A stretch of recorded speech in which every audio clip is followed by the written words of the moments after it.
दोस्तों काफ़ी बार induction cooktop की रिपेयरिंग से रिलेटेड बहुत सारे कमेंट आते हैं। उन कमेंट्स के हिसाब से मैं एक वीडियो आज आपके लिए लेके आया हूँ। इसमें आपको इंडक्शन कुकटॉप में आने वाले कुछ प्रॉब्लम्स का सॉल्यूशन करना बताऊंगा। इस वीडियो को ज़रूर देखिएगा, आपको काफ़ी कुछ सीखने के लिए इससे आपको मिलेगा। और मुझे कमेंट करके बता सकते हैं कि आप मुझे कहाँ से देख रहे हैं, किस स्टेट से देख रहे हैं, किस कंट्री से देख रहे हैं। काफ़ी अच्छा लगता है, आप लोग मेरे साथ जुड़े रहते हैं और आप लोगों ने काफ़ी मुझे सपोर्ट भी किया। तो हमारे चैनल पर 1 मिलियन फॉलोअर सब्सक्राइबर्स या फॉलोअर्स कहें या फ्रेंड्स कहें तो कंप्लीट होने वाले हैं। तो थोड़ी-सी आपकी है ना सपोर्ट की मुझे ज़रूरत है, तो सपोर्ट करें, इससे हमारी फैमिली थोड़ा-सा और मजबूत होगी।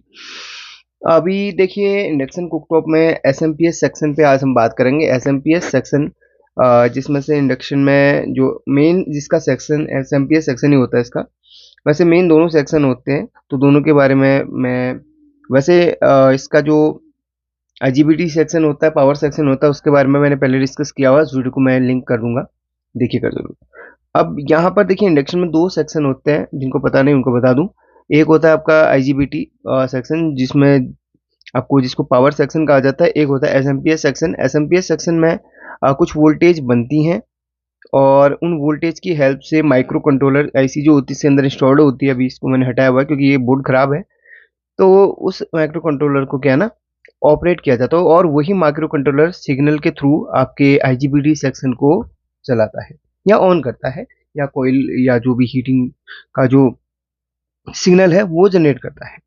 यानी कि टोटल मिला के इस सेक्शन को कंट्रोल करने के लिए ये एसएमपीएस सेक्शन को बनाया जाता है। तो एक ये कंट्रोलर सर्किट आप इसे कह सकते हैं। और एक बोर्ड ये भी है जिसमें आपको एसएमडी कंपोनेंट्स भी मिलेंगे और आपको बड़े कंपोनेंट्स भी मिलेंगे, यानी कि दोनों कंपोनेंट्स में मिलके बनाए गए हैं। और इसमें जो माइक्रो कंट्रोलर है वो आपका इस तरीके से एसएमडी बेस्ड है। तो काम इसका और इसका सेम ही है, बस जो सर्किट है उसमें थोड़ा सा आपको अंतर देखने के लिए मिलता है। अब आते हैं हम मेन मुद्दे पर। इंडक्शन में बहुत बार आपका देखिए ज़्यादातर इंडक्शन में जो प्रॉब्लम्स आती हैं वो सभी को पता है कि आईजीबीटी से ही रिलेटेड आती हैं। जब इंडक्शन अचानक चलते चलते बंद हो जाता है, घर की एमसीबी ट्रिप हो जाती है, फ्यूज उड़ जाता है और फ्यूज लगाने पर फिर से वो बर्न हो जाता है, फिर से एमसीबी ट्रिप हो जाती है। तो ऐसे केसेस में लगभग 80% जो चांस होते हैं आईजीबीटी खराब होने के होते हैं। अगर ये खराब हो जाए तो फुल शॉर्ट सर्किट बना देता है, फुल शॉर्ट सर्किट बना देता है और आपके जो घर पे एमसीबी वगैरह होती है उसको ट्रिप करवा देता है। ऐसे केस में आप इसको चेंज कर सकते हैं। जब आप इसकी तीनों लेग पे चेक करेंगे तो फुल शॉर्टिंग आपको मिलेगी। अब यहाँ पर देखिए एक ऐसा सेक्शन भी होता है जिसकी फॉल्ट जब आता है तो ये पकड़ना काफ़ी लोगों के लिए मुश्किल हो जाता है। अब वो सेक्शन होता है हमारा एसएमपीएस सेक्शन। एसएमपीएस सेक्शन पे क्या होता है, एक जैसे नॉर्मली हम डीटीएच वगैरह की किट की रिपेयरिंग करते हैं, बिल्कुल वैसे ही उसी तरीके से इसमें भी एक एसएमपीएस होता है और एक आईसी होती है, स्विचिंग आईसी जो, और एक ट्रांसफार्मर होता है जो अलग अलग वोल्टेज को बनाता है। अब यहाँ पर क्या होता है, इसमें जो ट्रांसफार्मर है वो दो वोल्टेज बना रहा है। एक बना रहा है 9 वोल्ट, एक बना रहा है 18 वोल्ट। 18 वोल्ट क्यों बनती है? 18 वोल्ट बनती है, आपका यहाँ पर एक फैन लगा रहता है जो कि कूल करने का, ठंडा करने का काम करता है इस हीट सिंक को। इसके जस्ट वहाँ पर एक फैन इंस्टॉल्ड होता है और 18 वोल्ट का जो फैन होता है उसको चलाने के लिए 18 वोल्ट यहाँ पर ये ट्रांसफार्मर आउटपुट करवाता है। और दूसरी वोल्टेज बनती है 9 वोल्ट, और 9 वोल्ट को रेगुलेट करके यहाँ पर 5 वोल्ट बनाया जाता है एक छोटे से रेगुलेटर के यहाँ पर रेगुलेटर से।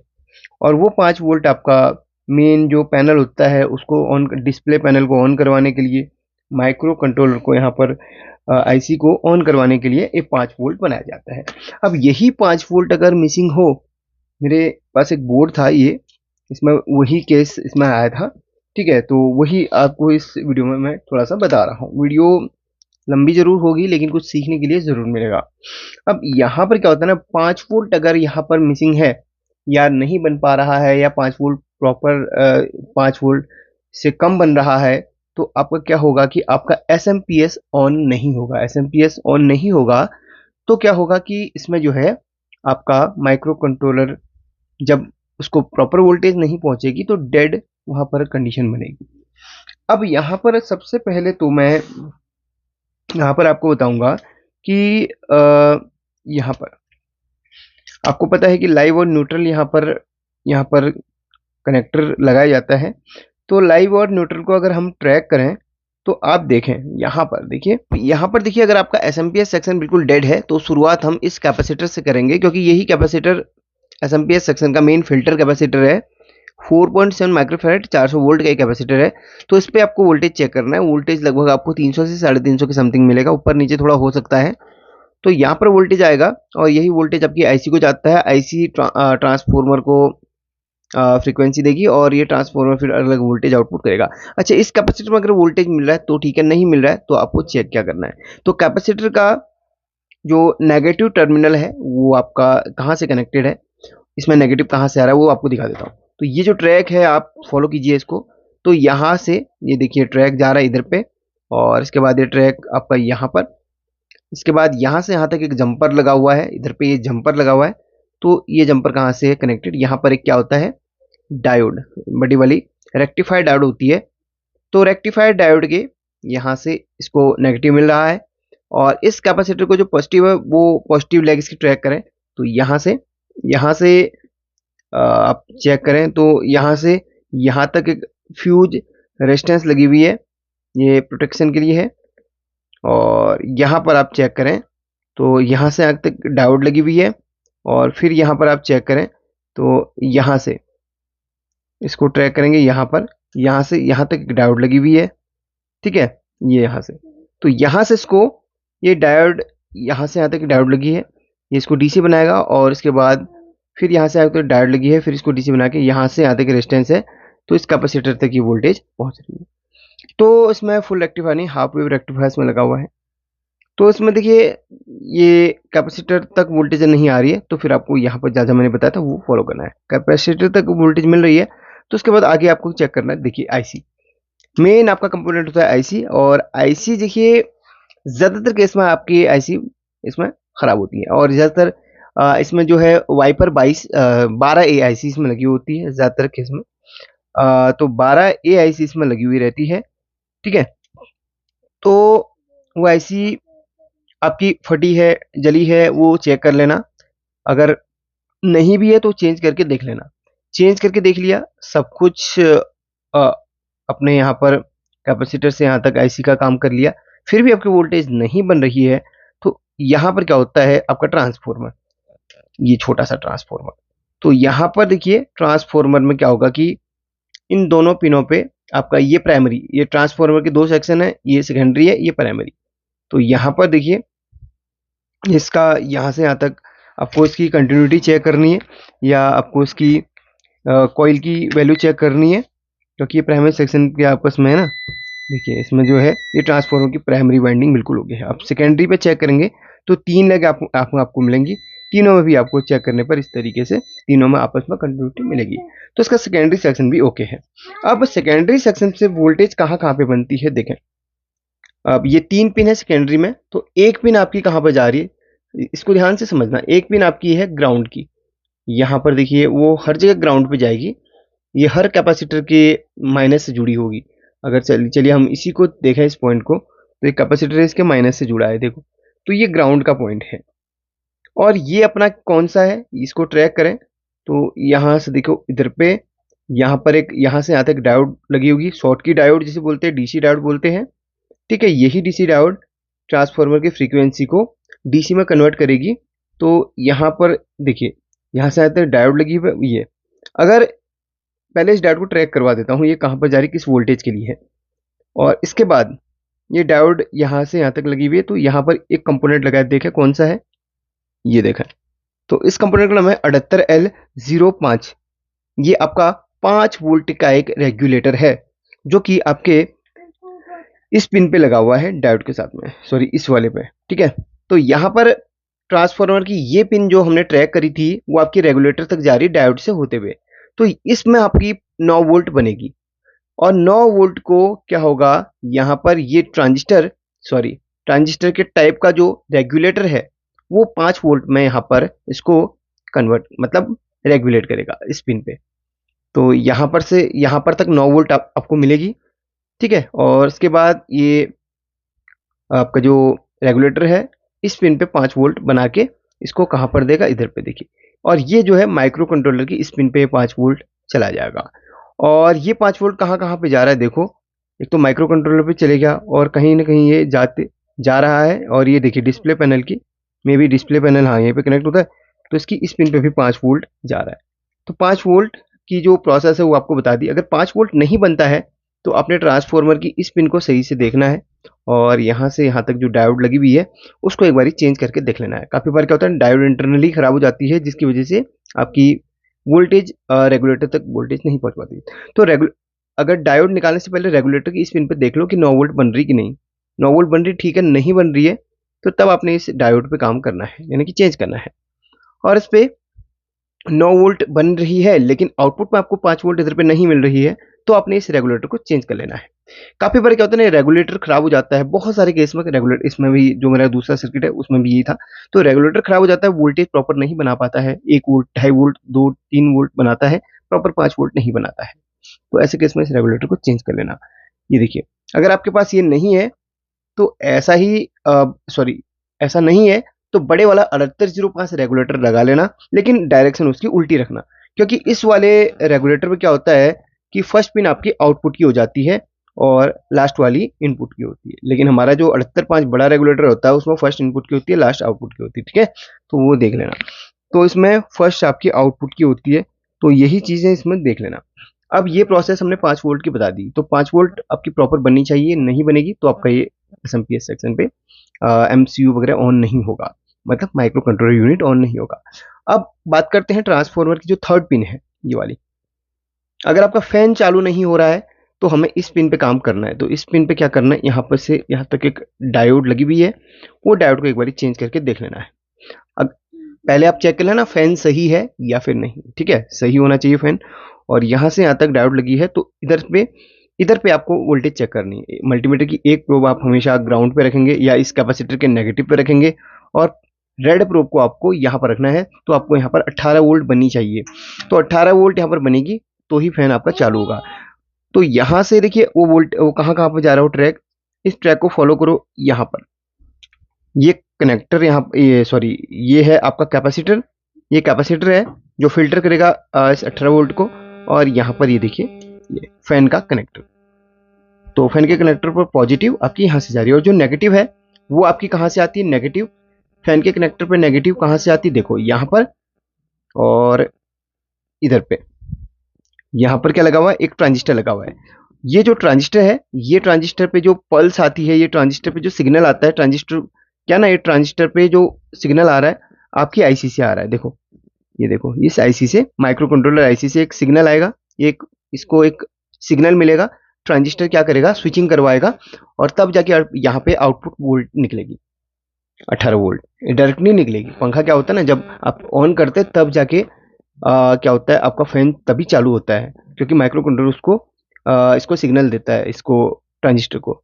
अगर आपका फैन नहीं चल रहा है, आपकी 18 वोल्ट भी प्रॉपर बन रही है, आपने ग्राउंड के साथ में इधर पे चेक कर लिया, लेकिन इन दोनों पिनों पे ऑन करने के बाद 18 वोल्ट नहीं बनती है, ये ग्राउंड की पिन पे ग्राउंड नहीं मिल पा रहा है, तो ग्राउंड के लिए आपको यहाँ पर क्या करना है, इधर पे एक छोटा सा ट्रांजिस्टर ये लगा हुआ है, ये ट्रांजिस्टर S8050 होगा ये, हाँ S8050 है, उसको चेंज कर लेना। S8050 को चेंज कर लेना, आपका 101% फैन चलने लगेगा, ठीक है। तो 18 वोल्ट और 5 वोल्ट की जो प्रोसेस है वो मैंने आपको बता दी है। एक यहाँ पर जो बोर्ड है, ये देखो। अब इसमें थोड़ा सा, इसकी प्रोसेस थोड़ा सा अलग है। इसमें क्या होता है, इसमें ट्रांसफॉर्मर के पे जो वोल्टेज का जो आपका ऑन किया हुआ है, तो थोड़ा सा, अब देखिए यहाँ पर जो इसमें 5 वोल्ट का वही रेगुलेटर पे, पहले तो मैं इसको ग्राउंड कर लेता हूँ इस प्रोब को। तो इसमें कैपेसिटर देख लेता हूँ पहले कहाँ पे है। इसमें जो मेन कैपेसिटर आपका ये है, तो इसकी ग्राउंड की पिन आपकी ये रहेगी। अब ऑन करता हूँ, तो ये है इसकी ग्राउंड की पिन। अब देखिए मेन जो आपको मैंने 5 वोल्ट का रेगुलेटर बताया था, तो इसमें क्या होता है आपका, यहाँ पर ये ट्रांसफॉर्मर की पिन है, ये देखो, ये ट्रांसफॉर्मर की पिन है। यहाँ पर एक, यहाँ से यहाँ तक डायोड लगी हुई है। डायोड पे कितनी वोल्ट बन रही है, एक सेकेंड, हाँ डायोड पे बन रही है 10 वोल्ट। और ये जो 10 वोल्ट है आपकी क्या कहाँ पर जाएगी, आपकी इधर पे जाएगी वो 10 वोल्ट। और इसके बाद ये लगा हुआ है एक 68.5 रेगुलेटर, और जो कि 5 वोल्ट यहाँ पर बनाएगा। देखो ये 5 वोल्ट यहाँ पर ऐसे बननी चाहिए, ठीक है। ये 5 वोल्ट आपकी माइक्रो कंट्रोलर को चलेगी। अब यहीं पर 18 वोल्ट की जो प्रोसेस होती है इस ट्रांसफॉर्मर में, क्या 18 वोल्ट यहाँ पर अ, दूसरे वे में बनाई गई है। तो यहाँ पर देखिए इस पिन पे 18 वोल्ट, इस वाले बोर्ड में इस पिन पे 18 वोल्ट आपको मिलेगी। तो ये 18 वोल्ट आपकी कनेक्टर कौन सा है इसका, ये होगा। तो इधर पे देखिए 18 वोल्ट आपको इसमें कनेक्टर, फैन का कनेक्टर चेक करता हूँ कौन सा है। यहाँ पर है फैन का कनेक्टर, ये वाला। हाँ ये है फैन का कनेक्टर। तो इसमें जो है हम्म, पहले मैं ग्राउंड इधर से ले लेता हूँ। तो देखो अभी तो इसमें ये ऑन ऑन नहीं है और इसे ऑफ है। तो देखो, तो इसमें देखिए कनेक्टर पे आप चेक करोगे तो 18 वोल्ट आपको नहीं मिलेगी। ग्राउंड हम यहाँ से लेंगे तब फर्स्ट पॉजिटिव पे चेक करेंगे तो 18 वोल्ट यहाँ पर मिलेगी। और इसमें ग्राउंड पे क्या होता है ना, एक ट्रांजिस्टर लगाया गया रहता है ये वाला। इसको सिग्नल आईसी से मिलेगा तब जाके यहाँ पर 18 वोल्ट बनेगी। वैसे चेक करेंगे तो ग्राउंड आपको यहाँ से लेना पड़ेगा, 18 वोल्ट यहाँ पर इधर इस तरीके से चेक करना पड़ेगा, ठीक है। तो अगर इसमें 18 वोल्ट नहीं बन रही है तो आपको इस डायोड पे काम करना है। ये देखो ये जो डायोड है, ये जेनर डायोड यहाँ पर लगी हुई है, उस पर काम करना है। तो ये जेनर डायोड आपको यहाँ पर क्या करती है, रेगुलेट करके 18 वोल्ट बना रही है यहाँ पर, ठीक है। तो इस बोर्ड में ट्रांसफॉर्मर से बनाई नहीं गई 18 वोल्ट, इसमें जेनर डायोड से रेगुलेट करी गई है इधर पे। ये भी एक जेनर इस तरीके से इसमें लगी, और ये वाली जेनर भी यहाँ पर वही काम कर रही है, प्रोटेक्शन का और रेगुलेट करने का काम। इसमें ट्रांसफॉर्मर में सिर्फ एक ही आउटपुट होती है जो आपकी 10 वोल्ट होती है। वो 10 वोल्ट को यहाँ पर रेगुलेट करके 5 वोल्ट बनाया जाता है। तो इस वाले हर किसी बोर्ड का अलग अलग एक सर्किट डायग्राम होता है। सभी का जो जो अ, काम करने का तरीका है होता सेम है, लेकिन डायग्राम अलग अलग तरीके। तो कोई कंपनी कैसे बना के दे रही, कोई कंपनी कैसे बना के दे रही, तो वो हमें समझना है उस चीज़ को, ठीक है। उस चीज़ को हमें समझना होगा। अब इस कंपनी ने अलग यहाँ पर आईसी दी गई है, SMPS IC, SMIC, SMPS IC, और इसमें अलग आईसी है। किसी में वाइपर 12 ए होती है, किसी में अलग होती है। तो हम क्या करेंगे, सपोज अगर आपको यहाँ पर आईसी नहीं मिलती है तो हमें डेटा शीट देखनी पड़ती है। कोई आईसी की अगर डेटा शीट मैच हो रही है तो हम उसको लगा सकते हैं, अगर सेम नंबर की नहीं मिल रही तो। एसटीआर मॉड्यूल भी इसमें लगा सकते हैं, बट मैंने अभी तक ट्राई नहीं किया। हाँ हो सकता है लग जाए, क्योंकि वैसे उसमें ऑप्टो कपलर तो नहीं है, बट मैं ट्राई ज़रूर करूँगा। एक मुझे कमेंट भी आया था कि इसमें एसटीआर मॉड्यूल लगा सकते हैं, हो सकता है लगा सकते हैं, बट मैंने ट्राई नहीं किया क्योंकि मेरे पास सारी आईसी अवेलेबल रहती हैं। हाँ लेकिन ट्राई ज़रूर करूँगा, ठीक है। फिलहाल मेरे ख्याल से आपने काफ़ी कुछ यहाँ पर सीखा होगा, समझा होगा। और कुछ दिनों पहले एक इंडक्शन का और मैंने वीडियो बनाया था, जिसमें मैंने आपको जो उसमें ये लगा रहता है आपका आईजीबीटी, इसके गेट में जो पल्स आती है वो किस तरीके से गेट पल्स इसकी बनती है, उस पर एक डिटेल वीडियो बनाया है। देखिए जाइए, सीखिए, बहुत कुछ सीखने के लिए आपको मिलेगा। बस आपको क्या ना, वीडियोस को अच्छे से वॉच करना है, समझना है, सीखना है। कोई चीज़ नहीं आती है तो आपको पूछना है, ठीक है। Thank you. वीडियो को लाइक कीजिएगा और ऐसे ही सपोर्ट कीजिएगा यार। 1 मिलियन करवा ही दीजिए, आपकी फैमिली है तो इसमें थोड़ा सा हमको भी अच्छा लगेगा, ताकि जो हमारी मेहनत है वो रंग ला रही है, ठीक है। तो भाई अगले वाले वीडियो में मैं इसके माइक्रो कंट्रोलर से रिलेटेड जो एरर्स होते हैं उस पर हम यहाँ पर काम करेंगे, वीडियो बनाएंगे। तो अगर आप इंटरेस्टेड हैं तो आप इसमें लिख सकते कमेंट में, मैं जल्दी इसका वीडियो दे दूंगा। तो प्लीज़ लाइक, थैंक यू।